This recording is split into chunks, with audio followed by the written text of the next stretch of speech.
The rain fell like silver needles against my skin, each drop a cold reminder of how utterly alone I was in this world. My thin waitress uniform clung to my body as I huddled under the small awning outside Bellini's restaurant, where I'd just finished another 12-hour shift. The smell of garlic and tomato sauce still clung to my hair, mixing with the clean scent of rain and wet asphalt. "You can go now, Emma," Mr. Bellini had said, not even looking up from counting the night's earnings. "Tips were down tonight. Tomorrow will be better, maybe. But tomorrow wouldn't be better. It never was." I'd been hearing that same hollow promise for the past 6 months, ever since I'd started working at his overpriced Italian restaurant to pay off my mother's medical debts. I checked my phone. 11:47 p.m. The last bus had left 15 minutes ago. A rumble of thunder made me flinch as I stepped out from under the awning, immediately regretting my decision as cold rainwater soaked through my thin shoes. I'd walk the 3 miles home, like I had so many nights before. At least the rain would wash away the smell of other people's food and the lingering touches of drunk businessmen who thought a $5 tip bought them the right to let their hands linger on mine. The streets were almost empty, the financial district of Boston transforming into a ghost town after business hours. Streetlights reflected off the wet pavement, creating pools of golden light that seemed to float atop the darkness. My footsteps echoed against the buildings, mixing with the percussion of rain. I was so lost in thought, I didn't notice the black car slowing beside me until its tires splashed muddy water across my already soaked legs. "I'm sorry," a deep voice called out. The rear window had been lowered just enough to reveal a pair of intense dark eyes that seemed to evaluate everything about me in seconds. I instinctively stepped back, nearly stumbling on the curb. The car, which I now recognized as a Bentley, gleamed like obsidian under the streetlights. It was the kind of car I only served drinks beside, never rode in. "You work at Bellini's," the voice stated. Not a question. I clutched my purse tighter, alarm bells ringing in my head. "How do you know that?" The window lowered further, revealing a face that belonged in a Renaissance painting. Sharp cheekbones, a strong jaw darkened with 5 o'clock shadow, and those eyes, like polished black stones that absorbed light rather than reflected it. He was younger than I expected, maybe early 30s, with a dangerous beauty that made my heart pound harder against my ribs.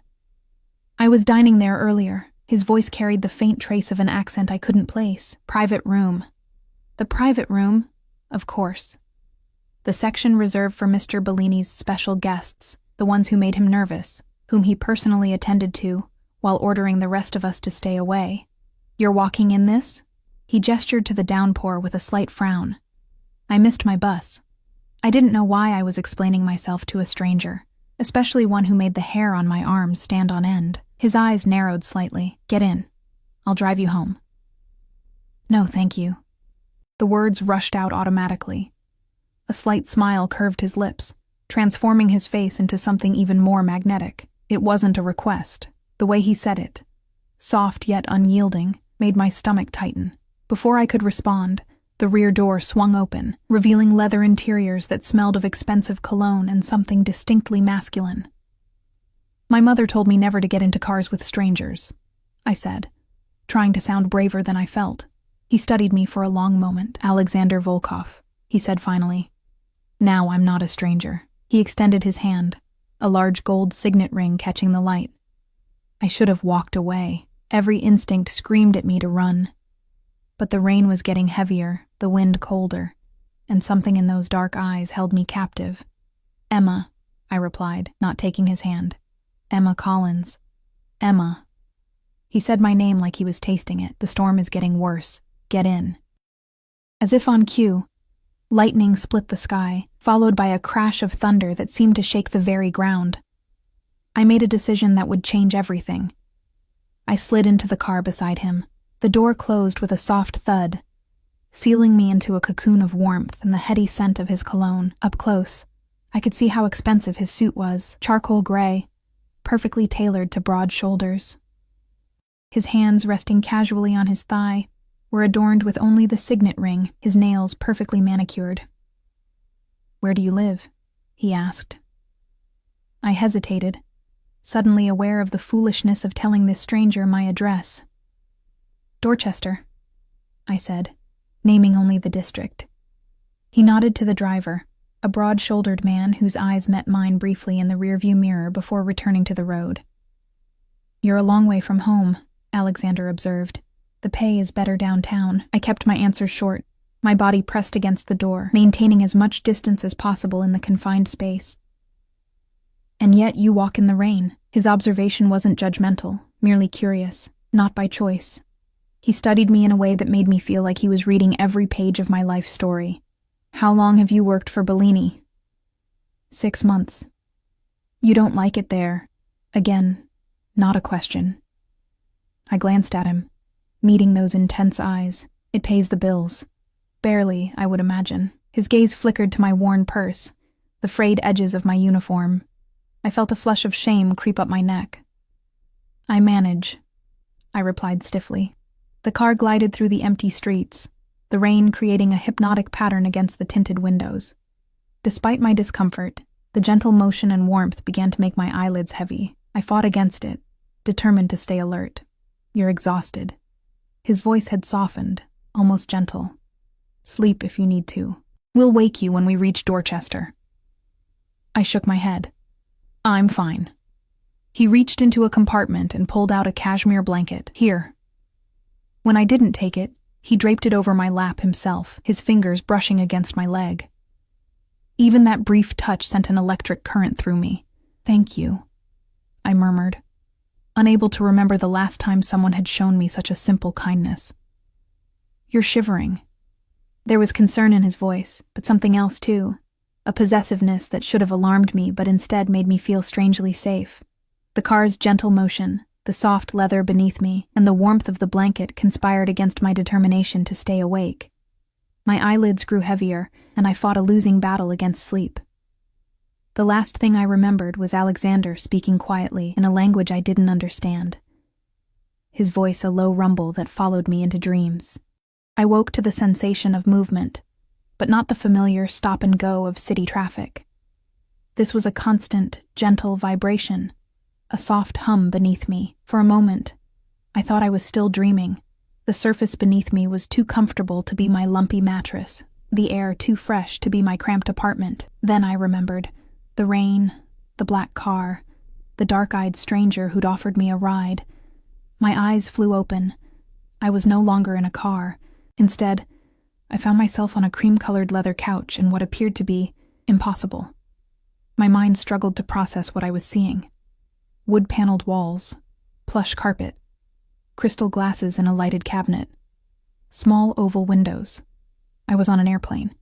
No, not just an airplane, a private jet. Panic surged through me as I bolted upright.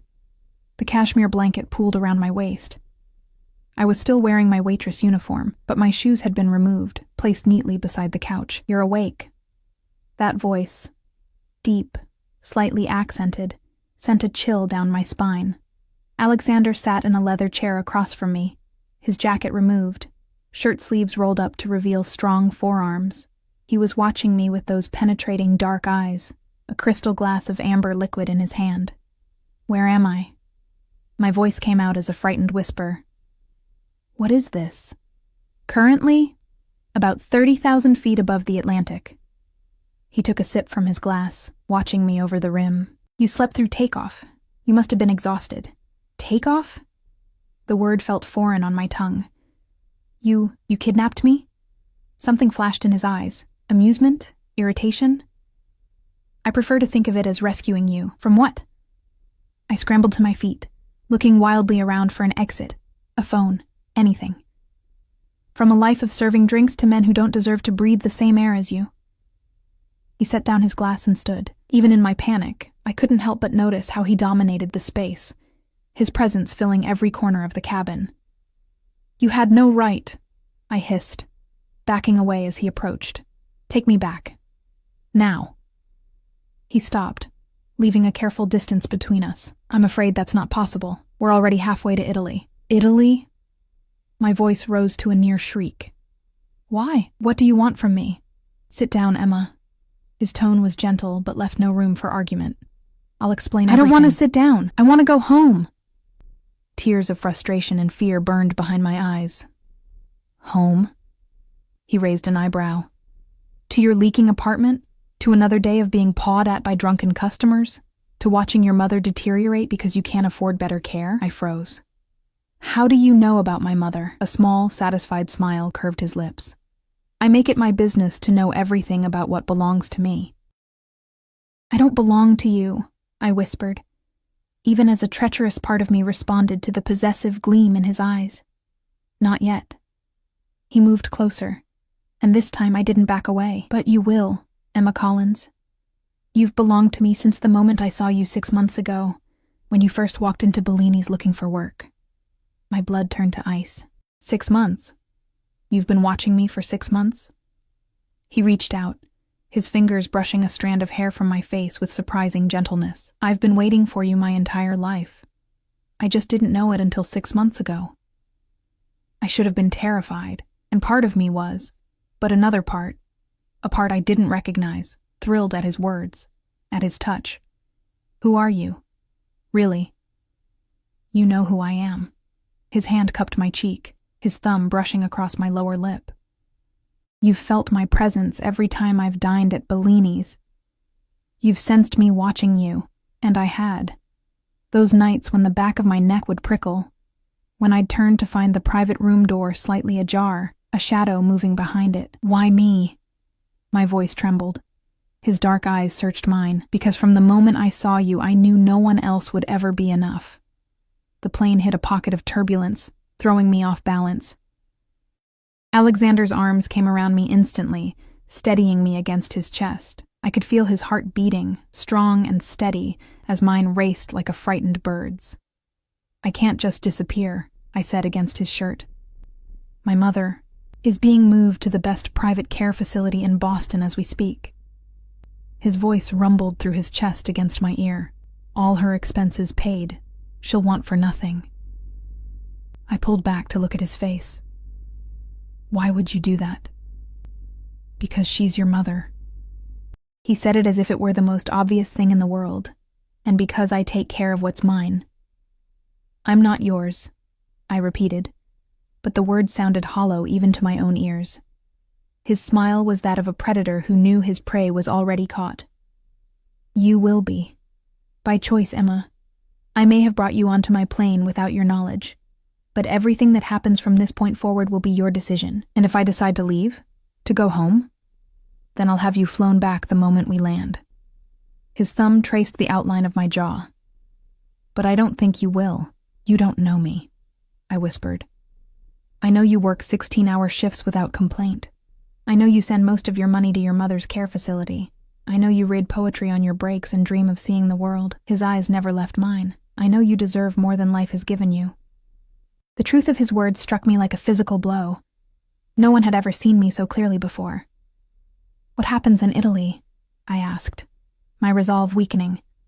You'll stay at my villa, as my guest, not my prisoner. His hands moved to my shoulders, firm but gentle.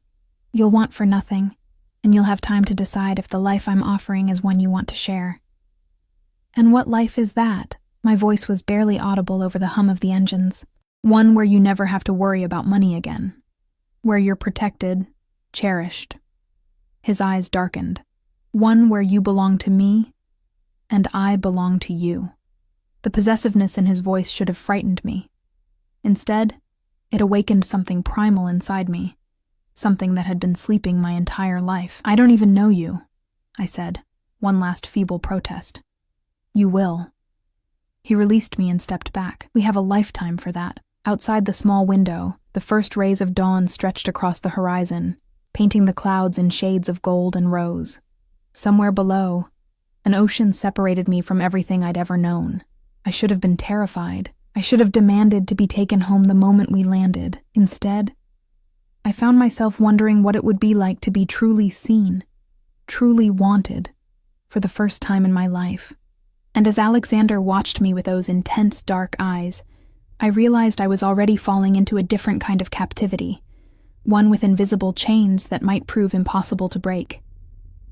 The Italian coastline appeared below us like a watercolor painting. Terracotta rooftops, emerald hills, and the sapphire Mediterranean stretching to the horizon. I pressed my face against the small window, momentarily forgetting my situation in the face of such beauty. "Have you ever been to Italy before?" Alexander asked, coming to stand beside me.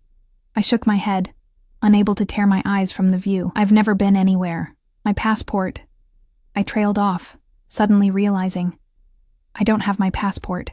How did we even— "It's been taken care of." His tone suggested this was a trivial matter, easily handled with money or influence or both. The plane began its descent, and my stomach lurched, partly from the changing altitude, partly from the reality of what was happening. I was in a foreign country with a man I barely knew, a man who'd essentially kidnapped me, a man who spoke of me as if I were already his possession. Yet here I was, heart racing with something that wasn't entirely fear. "Where exactly are we?" I asked, needing to break the heavy silence. "Amalfi Coast. My family has owned property here for generations." Family. The word sparked a flurry of questions. Who was this man?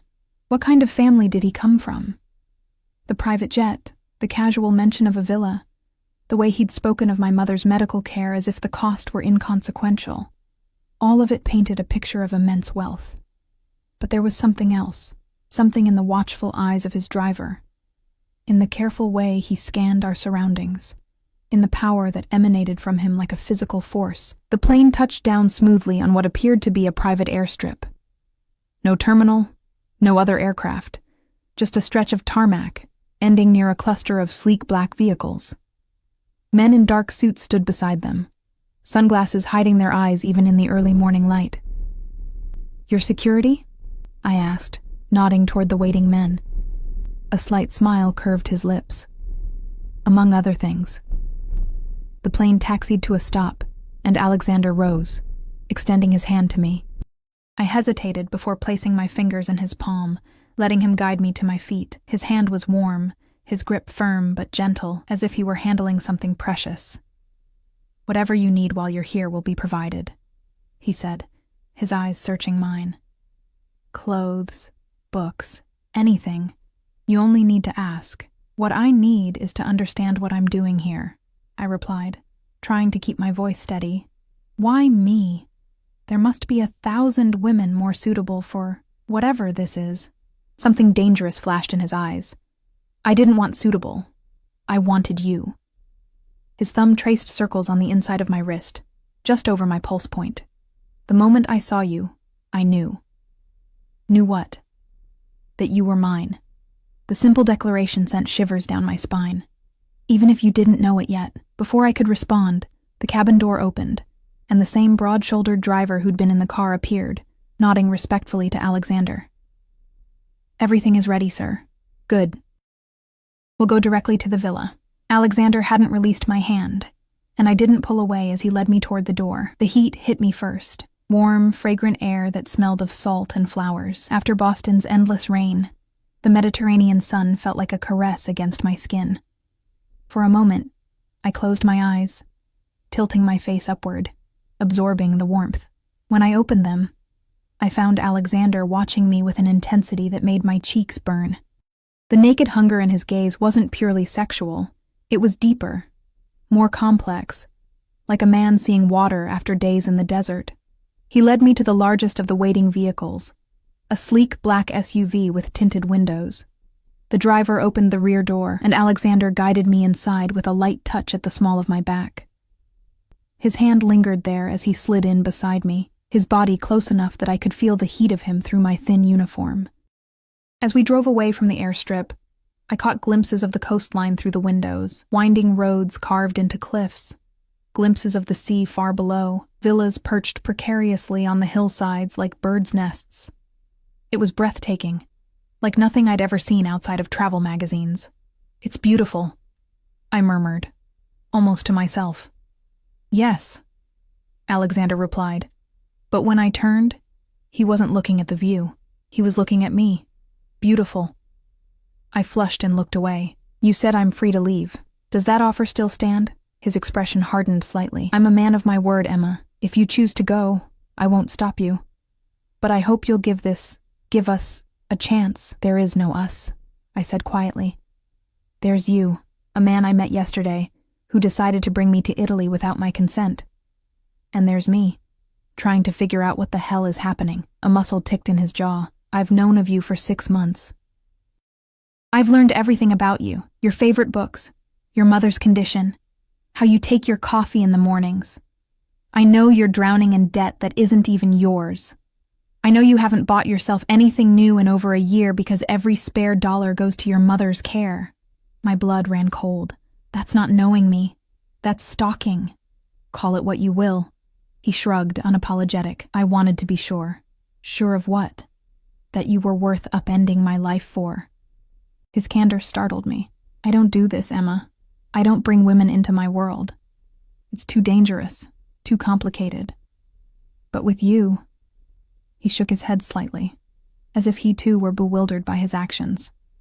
With you, I had no choice. The car rounded a bend, and suddenly, the villa came into view.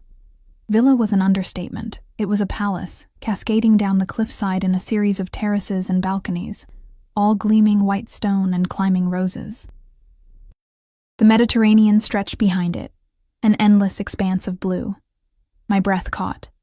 This is yours? Ours, he corrected, watching my reaction carefully. If you want it to be. The car pulled through wrought iron gates and up a winding driveway lined with olive trees. As we approached the main entrance, I noticed more men in dark suits positioned discreetly around the property, their attentive postures suggesting they were more than just household staff. Why do you need so much security? I asked, unease creeping back into my voice. Alexander's expression gave nothing away. My business interests require certain precautions. What exactly is your business? The car came to a stop before I could get an answer. The driver opened Alexander's door, and he stepped out before turning to offer me his hand. After a moment's hesitation, I took it, allowing him to help me from the car. Up close, the villa was even more magnificent, ancient stone mellowed by centuries of sun, windows framed by climbing roses, a fountain playing in the central courtyard. It was like something from a fairy tale, too beautiful to be real. Welcome to Villa Volkov, Alexander said, his hand coming to rest possessively at the small of my back. The massive front doors opened before we reached them, revealing a slender woman with silver-streaked black hair, her posture ramrod straight, her expression carefully neutral. Alessandra! Alexander greeted her in a tone that suggested respect rather than familiarity. This is Emma Collins. She will be staying with us. See that she has everything she needs. The woman's dark eyes flicked over me, taking in my rumpled waitress uniform, my tangled hair, my obvious discomfort. If she found anything unusual about my sudden appearance, she gave no sign of it. Of course, Mr. Volkov. Miss Collins, welcome. Her English was perfect, with just a hint of an Italian accent. Would you like to freshen up after your journey? Before I could answer, Alexander spoke.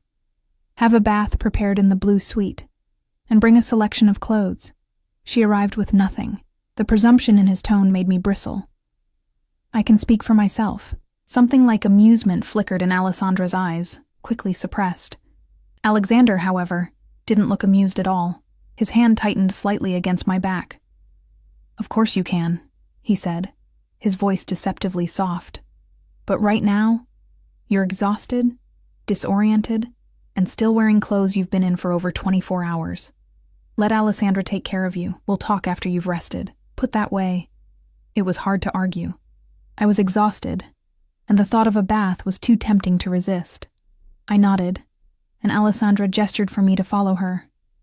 As I moved away from Alexander, his hand lingered on my back until the last possible moment, as if he were reluctant to break contact. I felt his eyes on me as Alessandra led me up a sweeping marble staircase and into the depths of the villa. The blue suite is one of our finest guest rooms, she told me, as we walked along a corridor lined with artwork that belonged in a museum. It has a private terrace overlooking the sea. How long has he owned this place? I asked, trying to glean any information I could. Alessandra's expression remained impassive. The Volkov family has owned this property for 3 generations. And what exactly does he do? For business, I mean. She slowed her pace, giving me a sidelong glance. Mr. Volkov has diverse interests. Import-export primarily, real estate, some technology investments. Her tone suggested the conversation was over. "Here we are." She opened a set of double doors to reveal a room that took my breath away. Sunlight streamed through floor-to-ceiling windows, illuminating walls painted the exact blue of the sea beyond the terrace. A massive four-poster bed dominated one wall, draped in white linens that looked cloud-soft. Fresh flowers filled crystal vases, their scent mingling with the salt air coming through the open terrace doors. "The bathroom is through there," Alessandra said, indicating a door to the right. "I'll have clothes brought up immediately."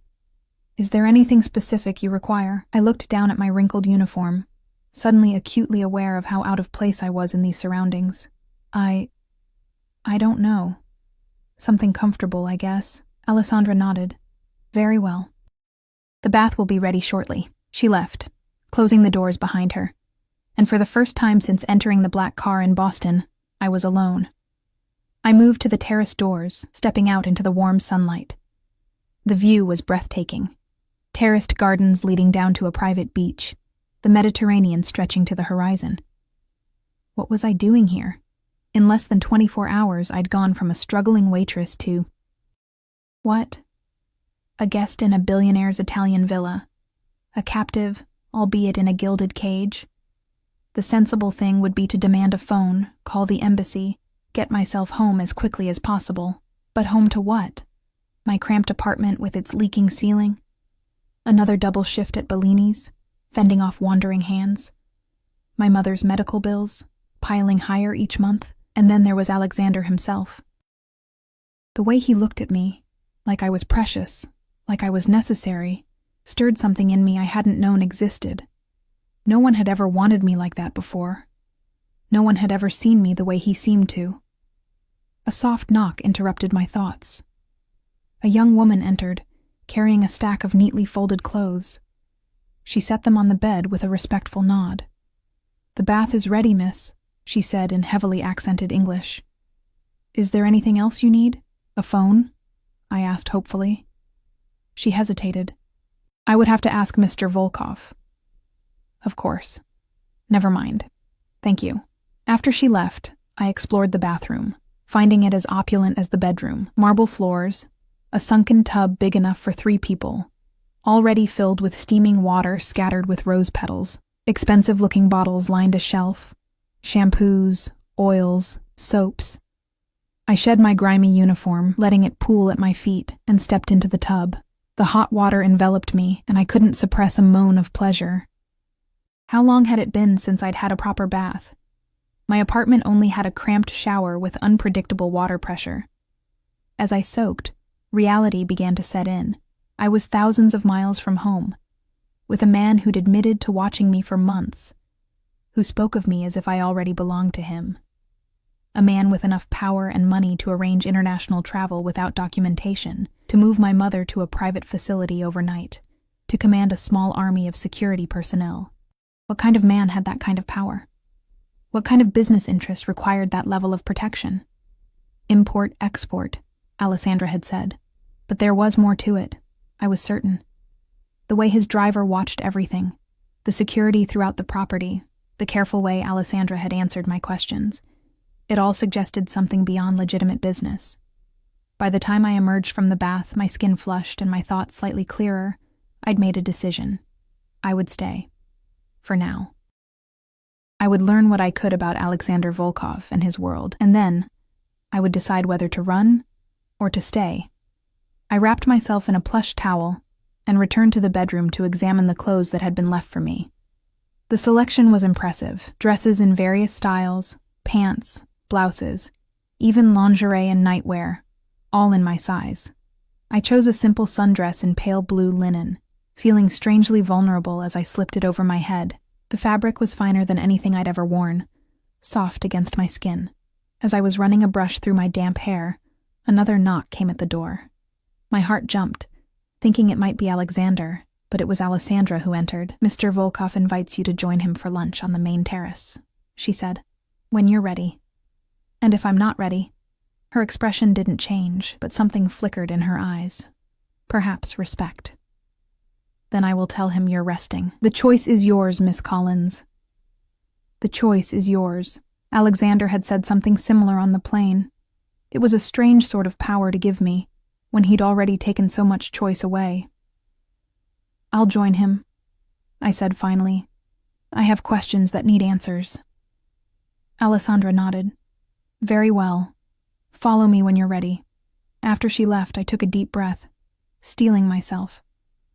Whatever game Alexander Volkov was playing, I needed to understand the rules. And to do that, I needed to face him again. This enigmatic man who'd turned my world upside down in the space of a single rainy night.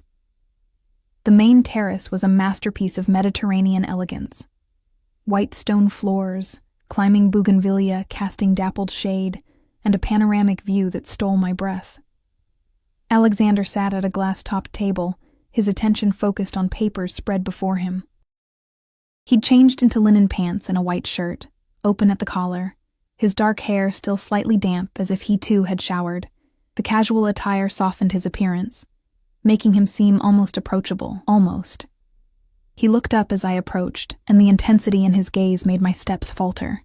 He rose immediately, his eyes traveling over me in a way that felt like a physical touch. "The dress suits you," he said, setting aside his papers and pulling out a chair for me. "Though you'd look beautiful in anything." I sat down, careful to maintain my composure. "Or nothing at all. Isn't that the usual line?" His lips curved in amusement. "I'm not interested in usual lines, Emma." He retook his seat, gesturing to a young man who immediately stepped forward to pour wine into crystal glasses. "I hope you slept well as can be expected after being abducted," I replied, leaving my wine untouched. He didn't flinch at the accusation. "You got into my car willingly, to go home, not to Italy." Semantics. He waved a dismissive hand, then leaned forward, eyes locked on mine. "You're here now. The question is, what happens next?" "That depends on you answering some questions," I said, forcing myself to meet his gaze. "Ask anything. I'll answer what I can." I chose my words carefully. "Who are you really? And don't say Alexander Volkov. I want to know what you do, why you need all this security, why you've brought me here." He studied me for a long moment, as if deciding how much to reveal. "My family has controlled certain business interests in Eastern Europe for generations. We've expanded into Western markets over the past decade." "What kind of business interests?" "Various enterprises." His voice remained casual, but his eyes had hardened, some more legitimate than others. The realization that had been building since our first meeting crystallized into certainty. "Your Mafia." He didn't deny it.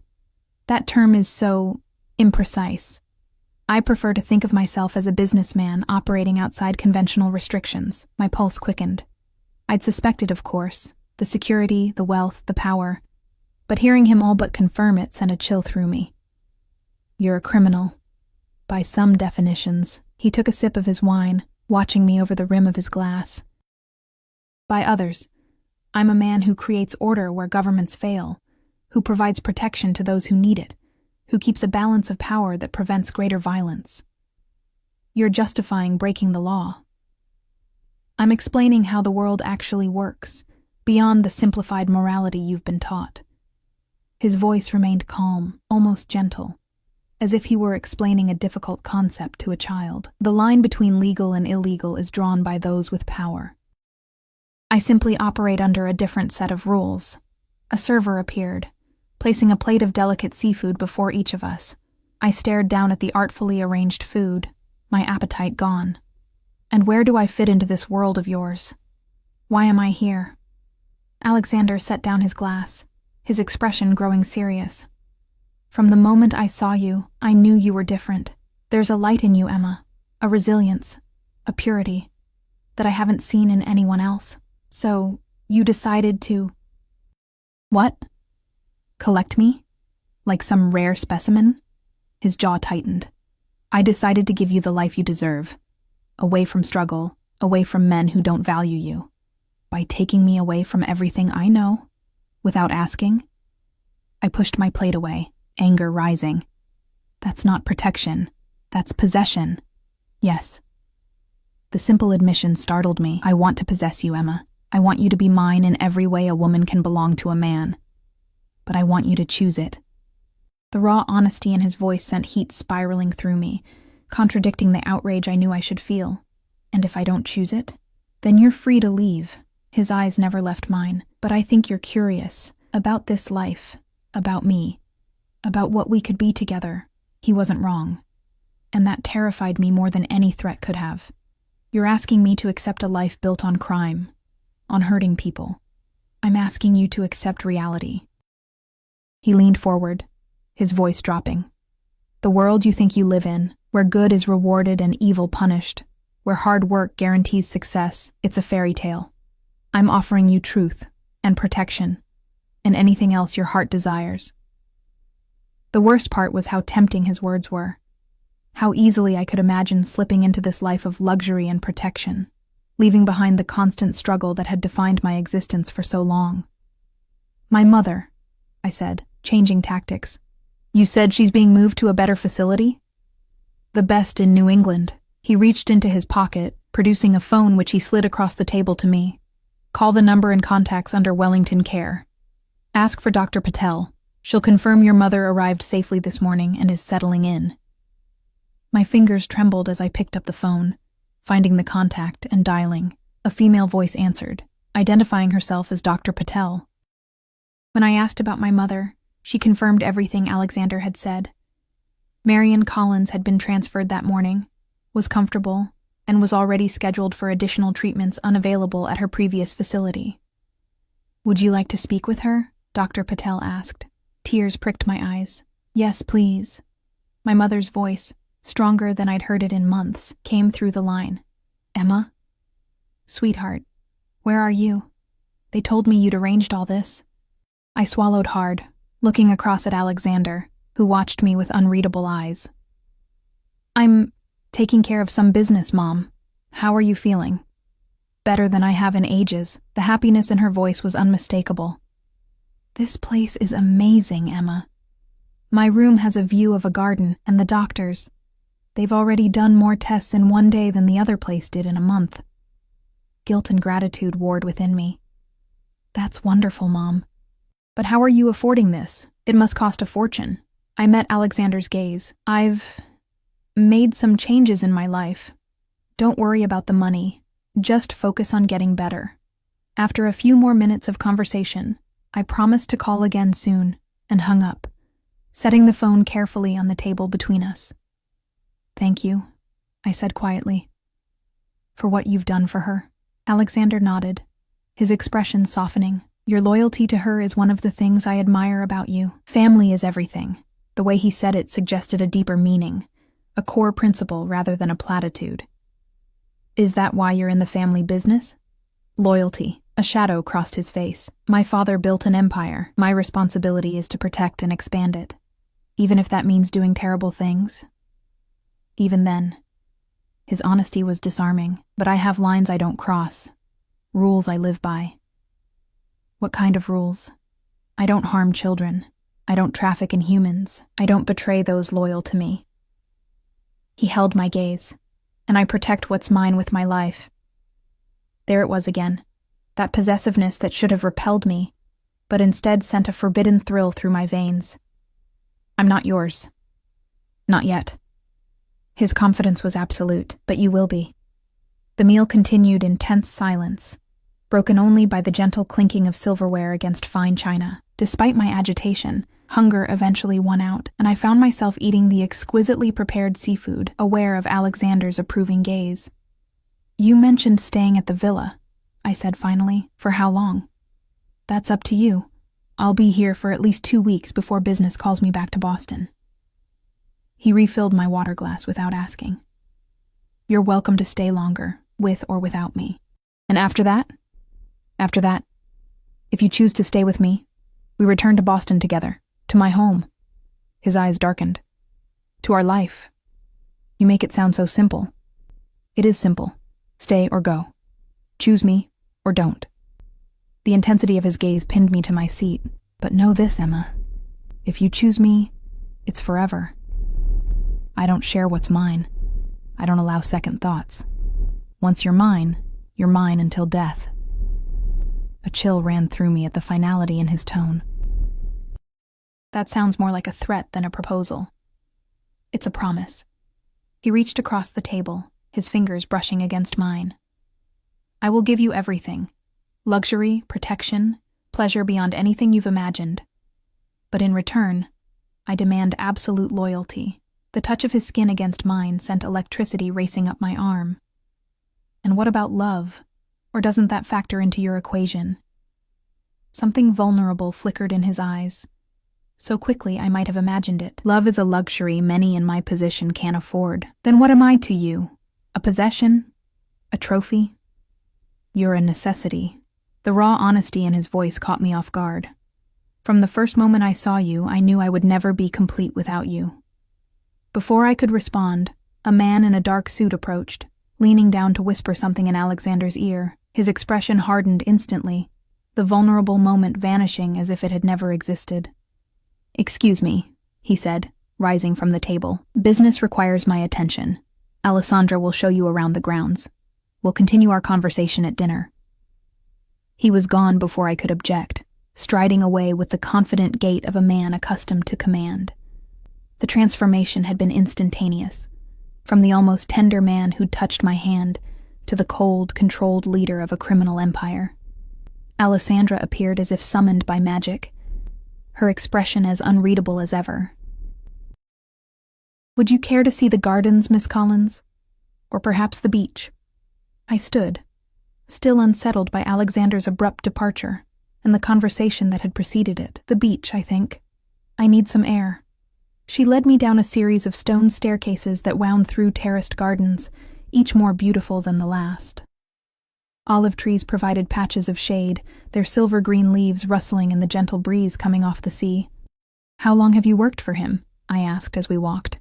Alessandra's pace didn't falter. "For Mr. Volkov specifically, 3 years. For the family, nearly 20. What is he like? As an employer, I mean." She considered this for a moment. "Demanding, fair, unforgiving of betrayal," she glanced at me. "He values loyalty above all else." So I've gathered. We reached the bottom of the steps, where a pristine private beach stretched before us, the Mediterranean lapping gently at the shore. "Has he brought other women here before?" Alessandra's expression revealed nothing. "No, Miss Collins, you are the first. The information shouldn't have pleased me, but it did. Why me, do you think? It is not my place to speculate on Mr. Volkov's personal matters." Her tone was polite but firm, ending that line of questioning. I slipped off my sandals, stepping onto the warm sand. "Am I a prisoner here, Alessandra?" For the first time, something like sympathy crossed her face. "Mr. Volkov has given orders that you are to have whatever you wish. Go wherever you like within the property. Beyond that," she hesitated, "I cannot say. In other words, I was free within the confines of a gilded cage. I walked to the water's edge, letting the cool waves wash over my feet. The beach was entirely private, shielded from neighboring properties by rocky outcroppings. I could see security personnel positioned discreetly at various points, watching everything. "I'll leave you to enjoy the beach," Alessandra said. "When you wish to return to the villa, simply inform one of the staff, and they will escort you." Left alone on the pristine beach, I sat on the warm sand and tried to make sense of the bizarre turn my life had taken. 24 hours ago, I'd been a waitress in a rainy Boston night. Now I sat on a private Mediterranean beach, the property of a man who'd casually admitted to being a Mafia boss who spoke of me as if I were already his. The strangest part wasn't the luxury surrounding me or even the implicit danger of Alexander's world.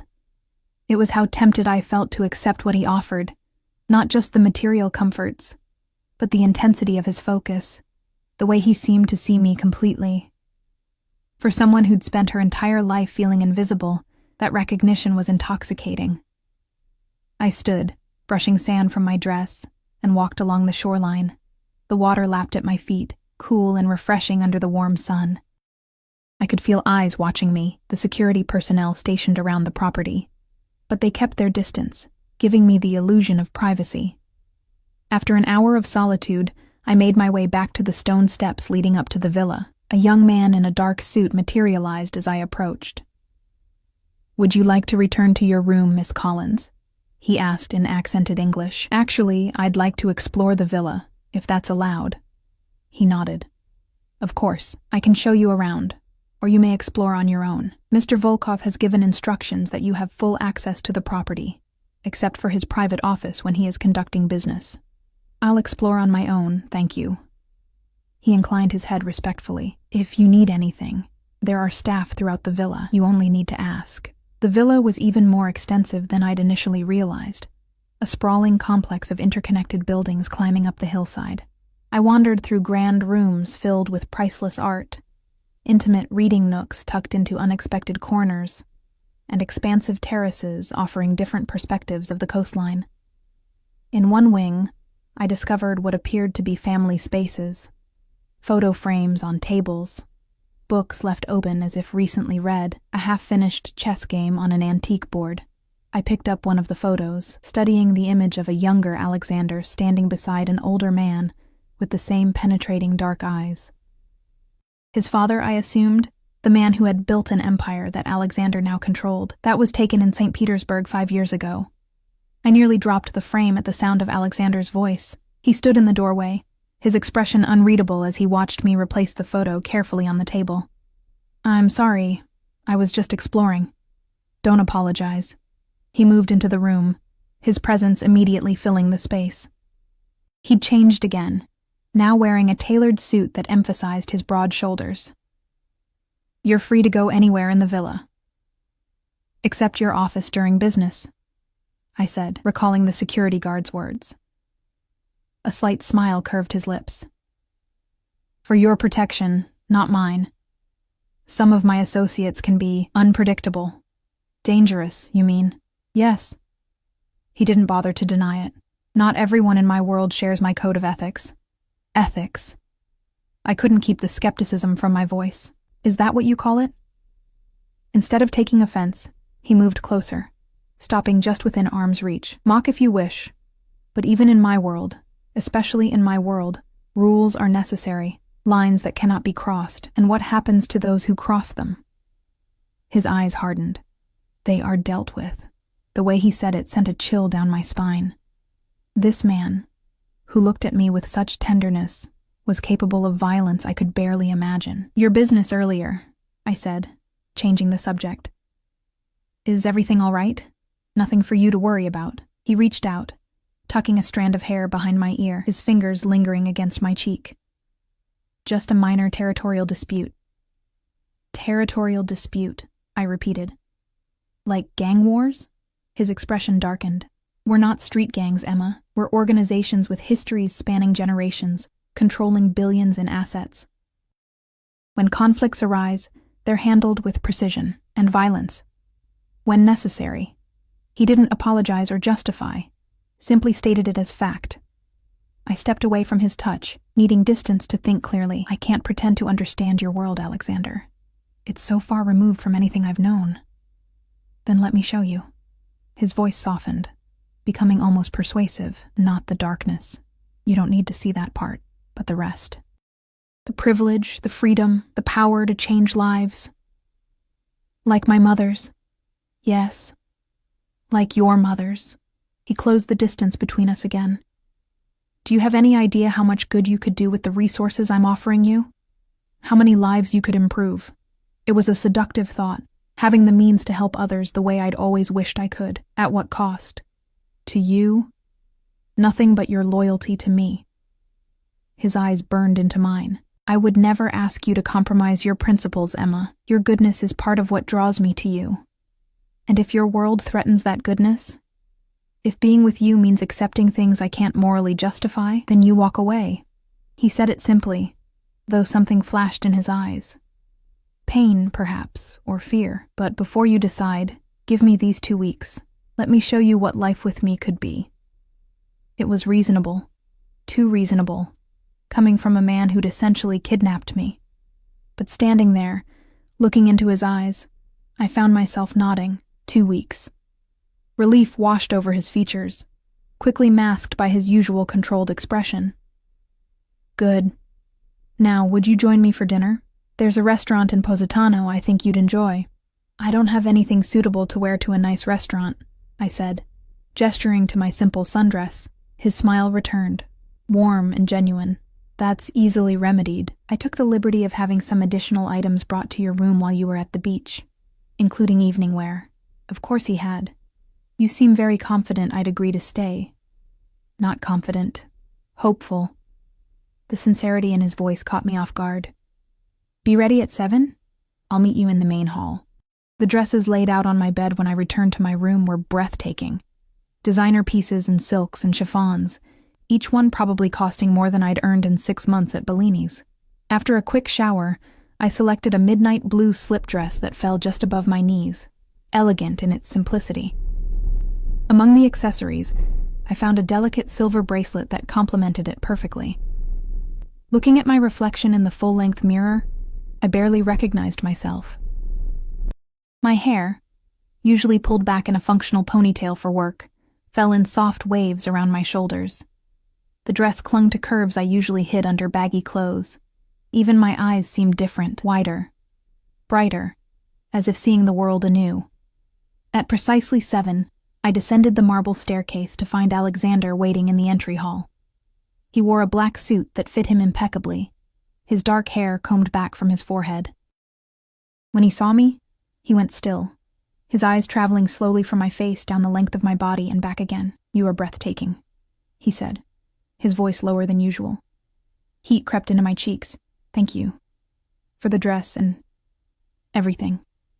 He offered his arm. Shall we? Outside, a sleek sports car waited, its engine purring softly.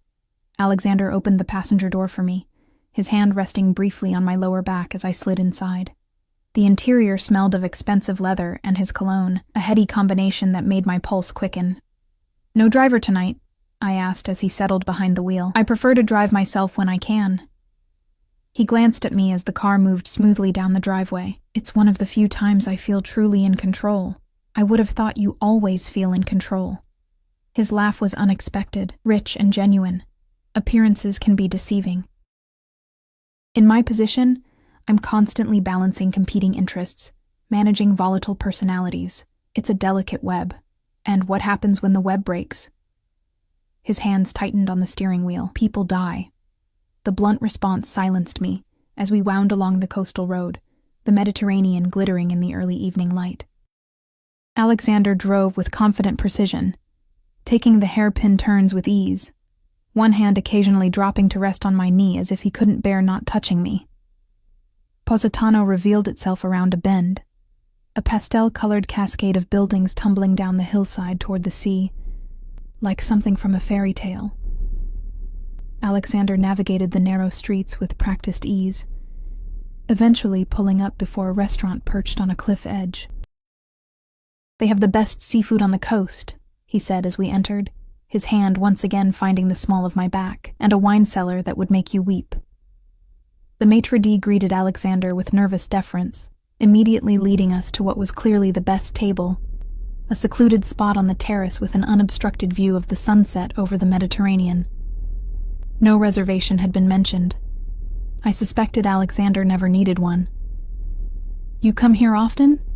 I asked as we were seated. Whenever I'm in Italy. He ordered wine in fluent Italian, his accent perfect to my untrained ear. This coast has always been special to me, away from the pressures of Boston and Moscow. Moscow, where I was born, where the heart of my family's operations remains, though we've expanded significantly into American markets over the past decade. He regarded me over the rim of his wineglass. Does that surprise you? Everything about you surprises me, I admitted. Yesterday I thought you were just another wealthy customer at Bellini's. Today you're a monster?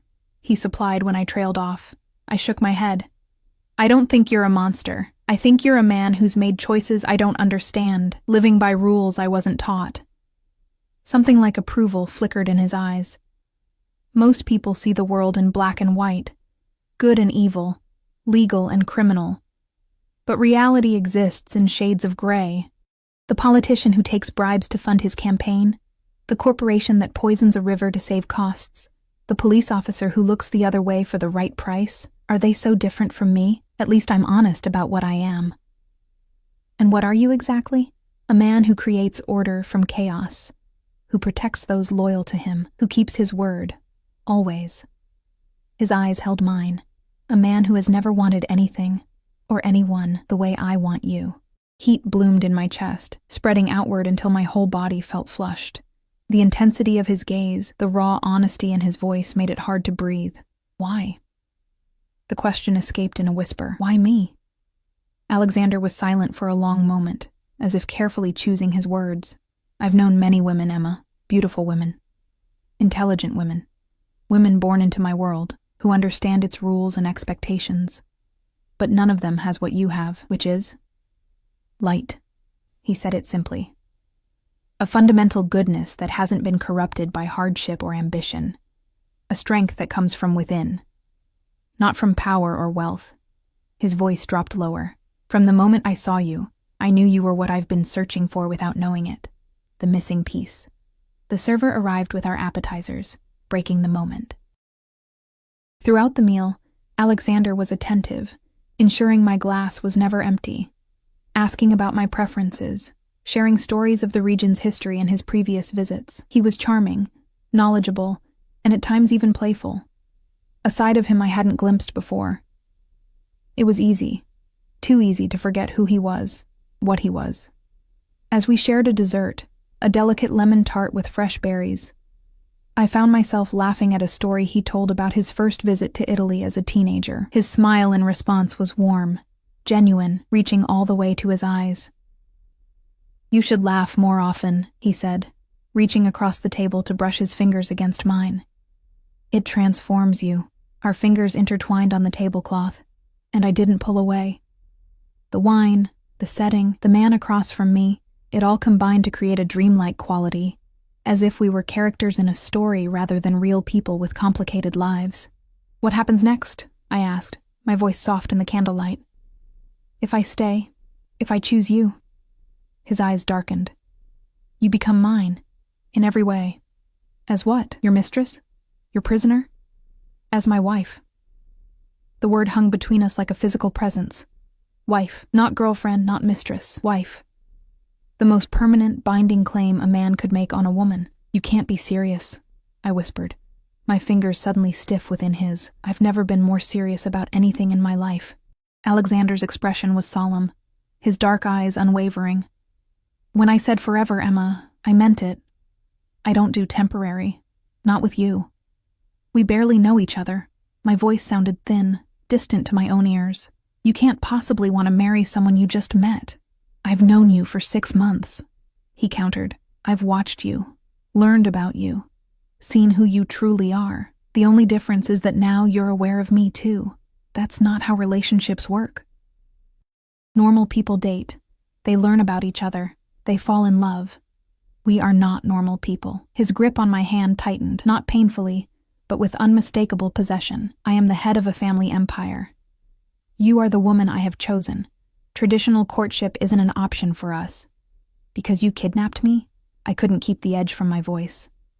A muscle ticked in his jaw. Because my world doesn't allow for the luxury of time. Every day I'm not with you is a day you could be taken from me, by a rival family, by law enforcement, by any of a dozen forces that would destroy what I'm building. And what exactly are you building? I asked, trying to understand this man who spoke of marriage to a woman he'd technically just met. His gaze grew distant for a moment. A legacy. Something that will outlast me, something worthy. His eyes refocused on mine. My father built his empire on blood and fear. I'm transforming it, diversifying into legitimate businesses, establishing political connections, creating stability. I need a partner in that, someone who sees the world as it should be, not just as it is. And that's me? A waitress from Boston with no connections, no wealth, nothing to offer your empire? You have everything to offer. The sincerity in his voice was disarming. Compassion, moral clarity, strength that comes from goodness, not fear. He brought my hand to his lips, pressing a kiss against my knuckles.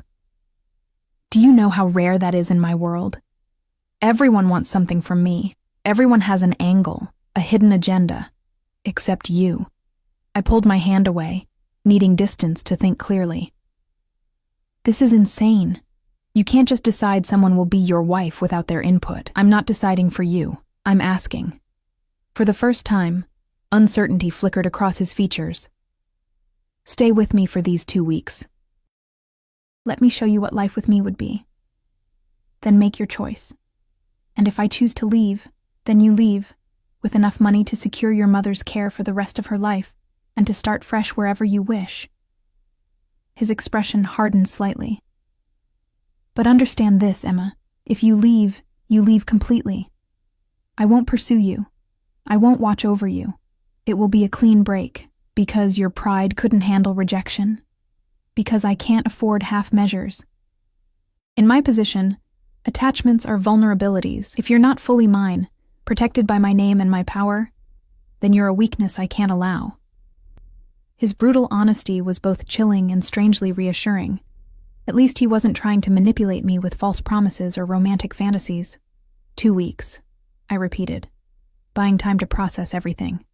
No commitments until then. Relief softened his features. No commitments until then. The rest of dinner passed in a strange, charged atmosphere. Alexander told me more about his businesses, both legitimate and otherwise, answering my questions with surprising candor. He controlled shipping routes throughout Eastern Europe, owned real estate across 3 continents, had interests in technology startups and banking institutions. The scope of his power was dizzying. By the time we left the restaurant, night had fallen completely. The coast transformed into a glittering ribbon of lights against the darkness of the Mediterranean. Alexander drove more slowly on the return journey, one hand resting casually on my knee, his touch warm through the thin fabric of my dress. Tomorrow, he said as we wound along the coastal road. I have meetings in the morning, but the afternoon is ours. I'd like to take you sailing. I've never been sailing before. He smiled, the expression softening his severe features. There are many firsts I look forward to sharing with you, Emma. The intimate promise in his voice sent heat spiraling through me. I turned to look out at the sea, trying to calm my racing pulse. This man, this dangerous, compelling man, affected me in ways I couldn't understand. Despite everything I knew about him, despite the circumstances that had brought me here, I was drawn to him like a moth to flame. When we returned to the villa, Alexander walked me to my room, maintaining a respectful distance despite the tension crackling between us. At my door he stopped, his eyes holding mine in the soft hallway light. "Good night, Emma," he said, his voice a low rumble that I felt more than heard. "Good night, Alexander." He leaned in slowly, giving me time to pull away. When I didn't, his lips brushed against my cheek, lingering just a fraction too long to be entirely proper. The simple touch sent electricity racing through me, leaving me breathless. Then he was gone, striding down the hallway without looking back, leaving me alone with my confused thoughts and the ghost of his touch on my skin. Morning brought clarity, or at least the pretense of it. In the harsh light of day, the dinner conversation seemed like a fever dream. Marriage proposals from Mafia bosses weren't part of any reality I recognized. Yet the memory of Alexander's intensity, his unwavering certainty, lingered like a physical presence. I spent the morning exploring the gardens, trying to make sense of my situation. Somewhere between the rose trellises and lemon trees, I admitted a truth to myself. I was attracted to Alexander Volkov. Not just to his wealth or power, but to him, the man who looked at me as if I were the answer to a question he'd been asking his entire life. The realization was both terrifying and liberating. I didn't have to understand it to acknowledge it. And acknowledging it gave me back some measure of control. This wasn't just happening to me. I was a participant in it, with choices to make. By the time Alexander found me, I'd reached something resembling peace with my conflicted feelings. "You look beautiful today," he said, approaching along a stone path. He'd traded his usual suit for casual linen pants and a white shirt, sleeves rolled up to reveal tanned forearms. The more relaxed attire made him appear younger, less forbidding. "Thank you." I'd chosen a simple white sundress from the wardrobe that had mysteriously expanded overnight, with more clothes in my exact size. "Are we still going sailing?" "If you'd like to." For once, he seemed almost hesitant, as if uncertain of my mood after last night's revelations. I would. The decision felt significant somehow, a step toward something I couldn't yet name. His smile was like sunlight breaking through clouds, warm, transformative. The boat is ready whenever we are. The boat, it turned out, was a sleek yacht moored at a private dock below the villa. Crew members greeted us respectfully as we boarded, but once we were underway, they maintained a discreet distance, giving us the illusion of privacy. Alexander was different on the water. More relaxed, the weight of his responsibilities temporarily lifted. He showed me how to steer, his hands guiding mine on the wheel, his body a solid warmth behind me. He pointed out landmarks along the coast, telling stories of ancient pirates and modern celebrities, his knowledge seemingly endless. We anchored in a secluded cove, where the water was an impossible shade of turquoise. Alexander had packed a lunch, or rather, had it packed for us. A feast of local specialties and chilled wine that we ate on the upper deck, the Mediterranean stretching endlessly around us. "You love it here," I observed, watching as he gazed out at the sea, contentment softening his usually vigilant expression. "It's one of the few places where I feel free," he admitted. "Away from the demands of business, the politics, the constant vigilance." "Is it always like that? Having to watch your back?" "Always." There was no self-pity in his tone, just statement of fact. "It's the life I was born into, the price of the power I hold." Sounds lonely. The observation slipped out before I could filter it. His eyes met mine, something vulnerable flickering in their depths. "It is. That's why finding you." He trailed off, then reached across the small table between us, his fingers brushing mine. "You see the real me, Emma, not just the power or the money or the danger. You see me." The simple truth of it resonated within me. Despite everything, the kidnapping, the criminal empire, the impossible marriage proposal, I did see him. The man beneath the Mafia boss. The human being behind the carefully controlled exterior. "I'm trying to," I said honestly. His smile was brief but genuine. "That's more than anyone else has ever done." After lunch, he suggested swimming. I hesitated, not having packed a swimsuit, but he produced one. Of course he had, in my exact size. A modest navy blue one-piece that somehow still managed to be elegant.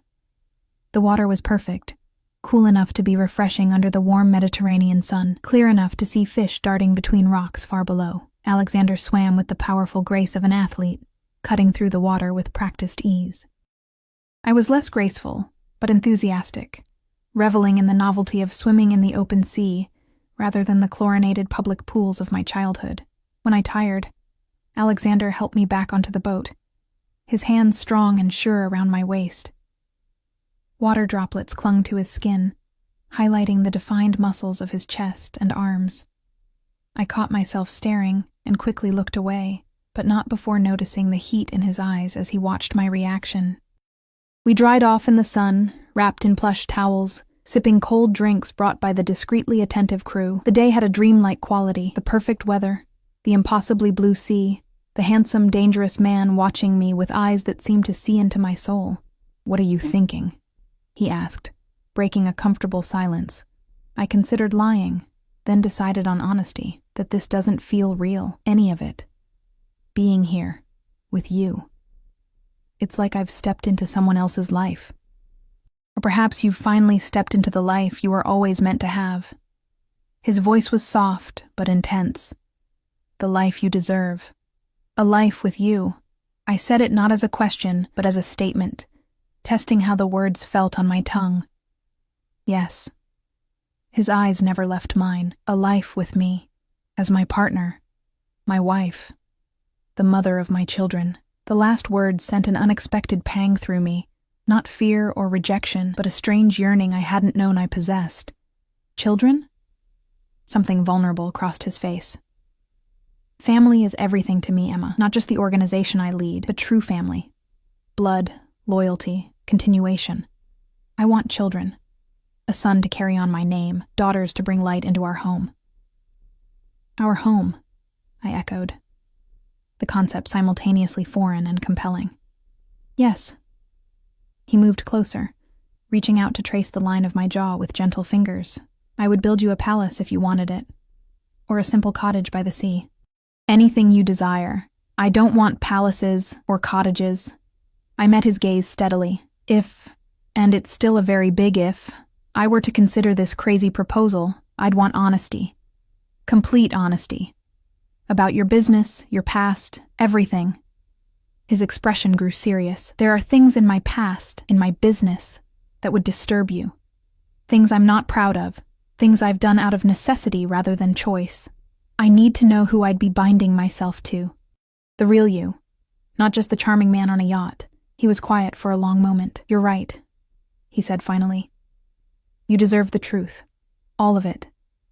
If you're to be my wife, there can be no secrets between us. He took my hand, his grip firm but gentle. Tonight, after dinner, I'll tell you everything.